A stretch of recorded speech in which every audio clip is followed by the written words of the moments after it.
Wanna know how to bevel like this?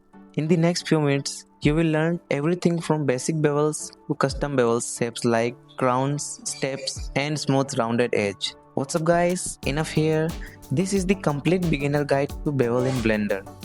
And by the end of this video, you will be able to create clean, professional looking edges on any model. Let's get started. Select your cube and go to edit mode. To bevel an edge, press Ctrl plus B and move your mouse. Scroll up to add more segments and scroll down to reduce them. To bevel vertices instead of edges, press Ctrl plus Shift plus B. Move your mouse to adjust bevel and scroll to change the segments.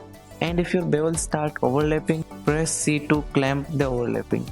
Now let's make things more interesting. Press Ctrl plus B again and then press P to adjust the bevel profile.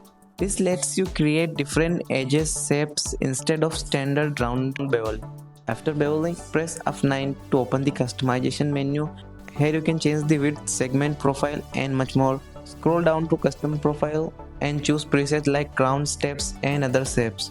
You can even draw your own profile using the graph. One cool thing is Blender remembers the last bevel setting you used. So if you create a new object and bevel again, those custom settings are ready to use. But beveling isn't limited to edit mode. Go back to object mode and add a bevel modifier. This gives you non-destructive control over the bevel amount, segments and shading without changing the original. And that's basically everything you need to get started with bevels in Blender. If this tutorial helped you, leave a like and subscribe and let me know in the comments what Blender tutorial you want to see next. And I'll see you in the next one.